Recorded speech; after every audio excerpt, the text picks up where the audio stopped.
So I've been playing Metal Gear Survive.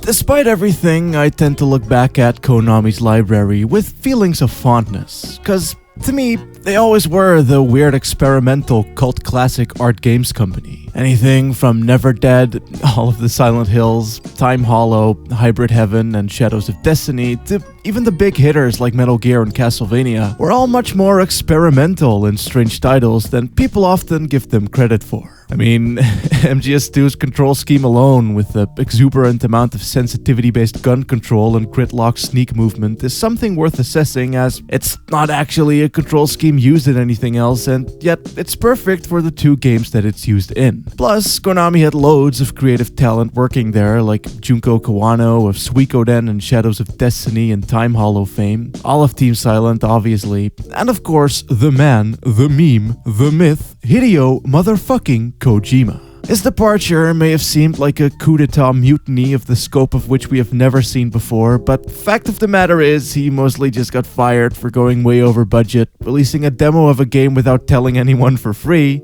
that was made with said budget, by the way, and left behind tons of creative talent as he left, who are now forced to work on Metal Gear Survive, given that Konami's mobile division didn't work out too well. Which includes ex-Team Silent Monster Man and Otherworld designer Masahiro Ito, by the way, so I'm not gonna hate on the game just cause I hate the company. Whether through force or not, good work was still put into this, nor did Kojima make the Metal Gear series on his own either. Sure, he took super official cowboy Shujo Murata and salacious art man Yoji Shinkawa with him when he got fired, but that doesn't mean that the leftover team can't fulfill what made the series tick in the first place. Work harder, you pig!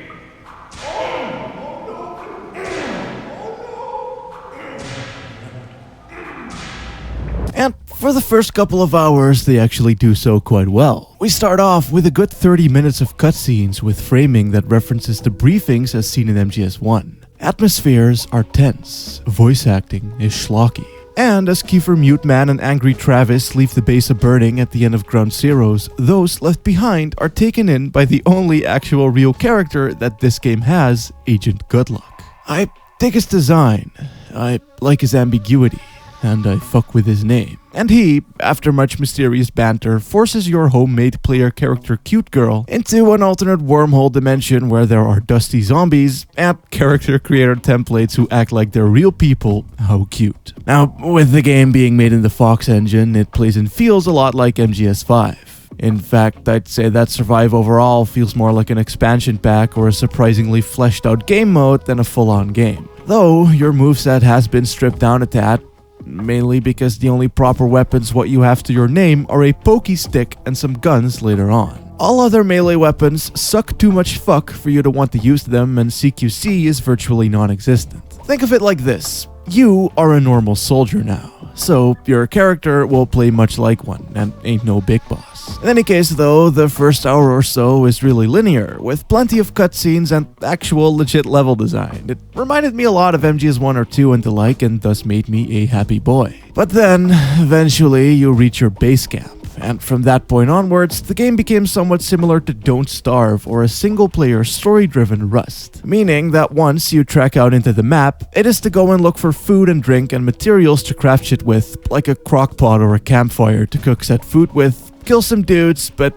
not too many because resources are scarce and everything deteriorates, and hopefully make it back in time alive for dinner, but also management and menus. Sometimes story will happen during all of this, and other times it'll just be busy work. And sadly, a lot of it's busy work. Especially for like the first maybe 8 or 10 hours or so, depending on how much dilly-dallying you do at least. After that, things tend to get a bit better, both busy work-wise and story-wise, though more on that later. Because, yeah, it needs to be said. Needing to play through at least 8 hours of filler to get the slightly better filler isn't exactly the greatest place to start.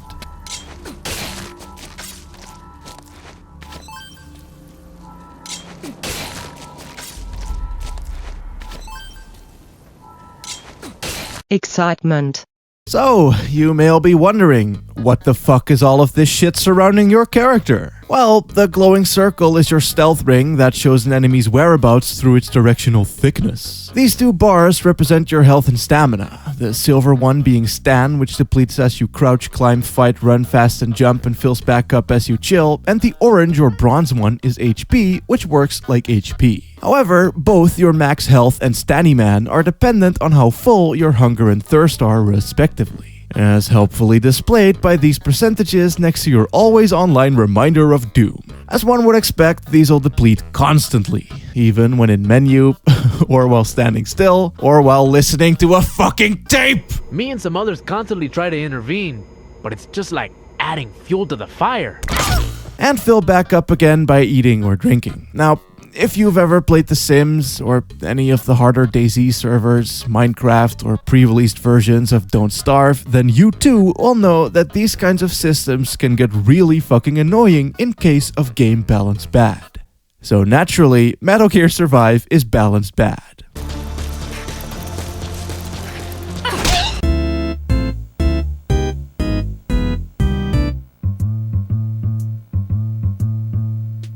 After the opening bit of much excitement, most of the leftover game will consist out of leave base, travel for 15 minutes to cover an inch of land, kill sheep, bottle some dirty water, fight Zambo, pick up some empty bottles, override your carrying limit, get horribly hungry and violently ill because of the dirty water, and run on back but even slower than how you got there due to all the shit you're carrying. All the while, your dude'll get thirsty even despite the illness, break a leg because of a knee-high ledge, and risk death through starvation as you ditch your shit at camp, craft, repair, and upgrade. Repeat this process ad nauseum. It's kinda like playing Age of Empires, only you're the knight, and your one lonely villager is stuck sitting on a bench being miserable. You can't build farms, buildings, or make weapons. All you can do is run around as robots keep telling you to drink more. And yet, I hesitate to call the game boring due to one key factor. The dust. The dust is a realm of dust, filled with dust. Tons of mother-based relics, abandoned towns, dust, army bases, outposts, dust, and weird fucking shit courtesy of Pyramid Head Man.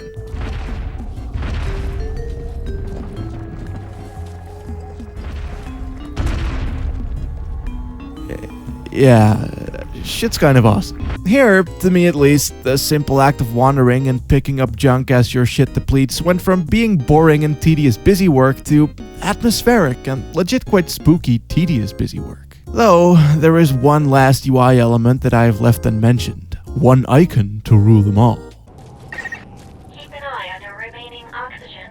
Your oxygen. Thing is that you can't breathe within the dust because dust is thick dust. So you need to keep refilling said oxygen supply by buying oxygen with Cuban. Kuban energy. Kuban? Kuban energy. Cuban? You get Cuban from the boys or from these weird coral looking things. Additionally, Kumban is also used to upgrade your girl or when crafting stuff, meaning that you need loads of it. So you better get to getting head then.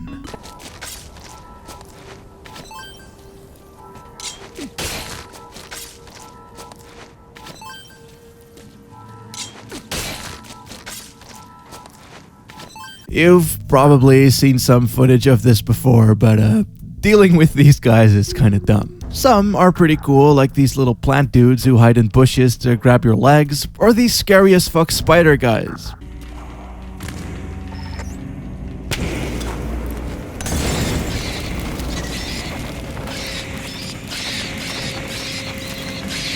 Fuck whoever came up with those, Jesus Christ. But the main lads, aka the wannabe clickers, are not but a quick and easy stealth kill while alone, or a tedious stab fest on rock or behind fence in case of horde. And they're usually horde. Time and budget these devs did not have, so more often than not the fuckers are just kinda dotted around the map willy-nilly, ruining all hope of tactfully stealthing around their patterns like how one would do in any of the other Metal Gear games. Usually you stealth kill one, alert the other 1 billion off screen somehow and climb on top of higher ground or place a fence or two and get to stabbing. So much stabbing. Granted, the hat slamming sound effects and visuals are really fucking cathartic, making it not the worst thing ever, but it's certainly far from fucking great. When this does kind of work though is while infiltrating a base area. Like I said, the dust has many chunks of mother base laying around that'll contain info chips, what you need to have your map have more shit highlighted on it. And the enclosed and tight hallways, the lighting, the deliberate not clicker placements, and the excellent Masahiro fuckery that these bits bring actually echoed vibes of an unpolished bastard child cluster bang of Silent Hill and Metal Gear. I fuck with the vibes. Actually, using your wits slightly to tactfully take them down as to not alert the others, and the fact that set alerting is also a much bigger threat due to there not being anything to stand on, it's pretty neat. Additionally, there's also item boxes that need a cheeky little minigame to be opened as to not have it be the loudest fucking thing ever, which is also kinda tense, and generally them being disguised among corpses successfully jump scaring me a number of times is pretty cool too. Lastly, the final form in which they can come is by way of waves, being that each major mission out in the dust is often bookended by you having to activate a teleporter so you can get back in there more easily next time. Naturally, this is accompanied by a large doom portal opening up and thus loads of noise, which brings in all the boys, so you need to kinda shit it up proper, placing fences at vantage points, securing any survivors you may have tagging along with you, and then holding off the giant horde for as long as the timer requires you to do so. This is really cool on paper. Or, I mean, it is just tower defense by way of god zombies, but its execution isn't nearly as good. As stated, taking out the guys in bulk can be frustrating or boring depending on how well it goes, as you don't have any towers to defense with per se. No management, no hasty repairs mid-wave. Just you watching them run into fence followed by endless headstab. Assuming you don't get stuck and die at least, as the fences and waist-high walls are also your own worst enemy, and even at max health with hella upgrade you'll still die after about 3 good hits, thus putting you back at base with the hours of collecting wasted.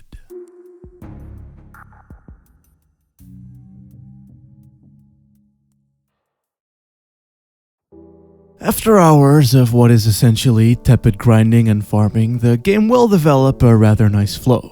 You'll get some farms, a med bay, a research unit, and tons of other slow automated processes that take away the load of running in between a whole bunch of different crafting tables with confusing UI layouts. The amount of Cuban one can accrue will also become far greater, thus making the cool dust exploration much more of a prevalent feature. And food and drink also become par for the core, of course.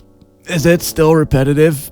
Well, yeah, but in a rewarding, less obnoxious kind of way. The oodles of teleporters take the hours of walking out of the equation and allow you to just get to the good bits, like the previously mentioned mother base remnants. Coming across small oases, weak caves, all manner of exotic animals that you can punch, it really actually starts to exude similar types of kicks that one might find in games like Starbound, DayZ, Terraria, Don't Starve, or even Minecraft with the right mods installed. It's not anywhere near as good as any of those, don't get me wrong, but it has atmosphere for days to make up for it, almost. So credit to where it's due at least. And, I mean, yeah, being out there for a full hour, collecting loads of valuable garbage, all the while your oxygen resupplies are running out, your food is all but eaten, and the durability of your staff having seen better days as well, and then having to deal with a wave or two as you get the teleporter running and only nearly making it back to base afterwards with but a few percentages of air left is fucking satisfying as all dick.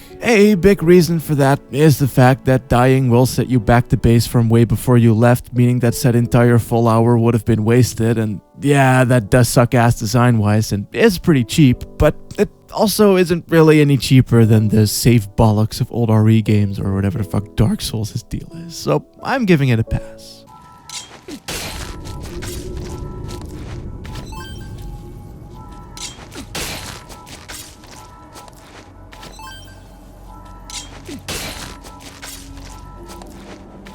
Now, being that this is a Metal Gear game, all of that pesky gameplay stuff is clearly secondary to the main feature, i.e. the story. And it's kinda bad, but also good.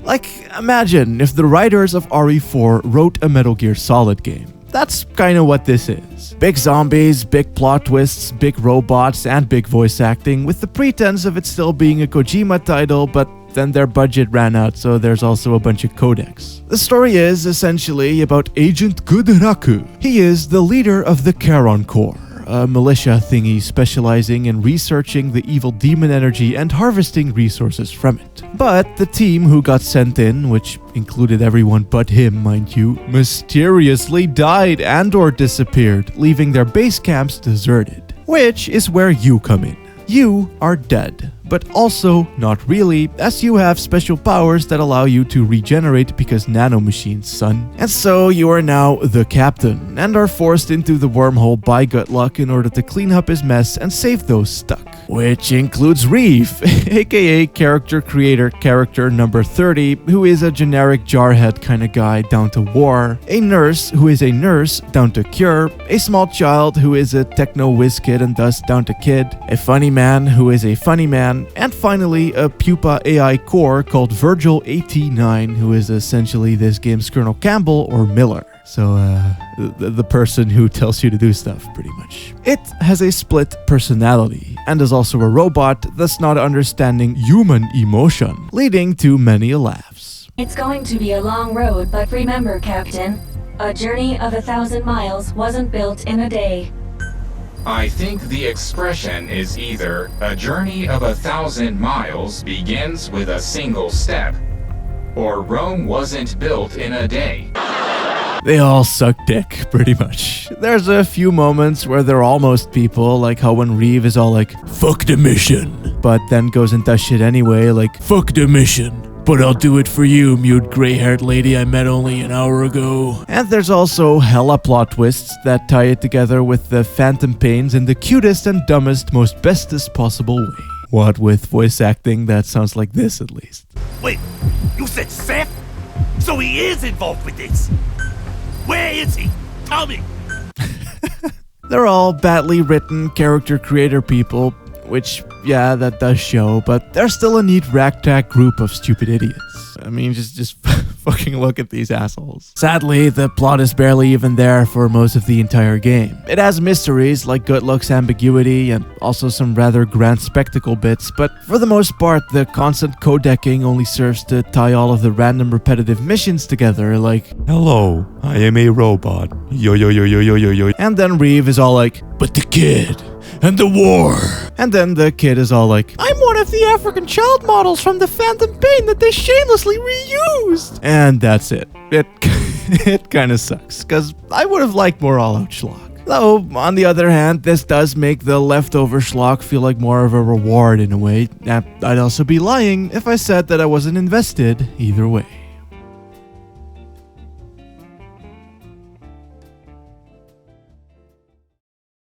The first 2 hours are cool and interesting. The following 8 to 10 hours betray that interest with bad design and repetitive fetch quests, but the 10 hours after that are surprisingly great as the plot starts doing crazy dumb Resident Gear things with big robots and bad dialogue, and the gameplay freshes out proper satisfying, mimicking a stealth-based Don't Starve with bits of Silent Hill strewn about the place for a good measure. It's not a great Metal Gear game necessarily, but fun on its own nonetheless. Though, with that said, if you want to boycott shit because you don't want to give Konami any money, then I wouldn't fault you for it. As they are quite cancerously run. Like, even this game is really nothing but cool ideas followed up by half-assed executions when you get right down to it. Whenever the idea-ness shines through though, it is good, but I still can't help but feel that this could have been a much better game, perhaps even a great one, if it had more budget and time. The dev team did what they could, I guess, but it's clearly underfunded and undercooked in the polishing and balancing departments. Though I still had fun for the most part.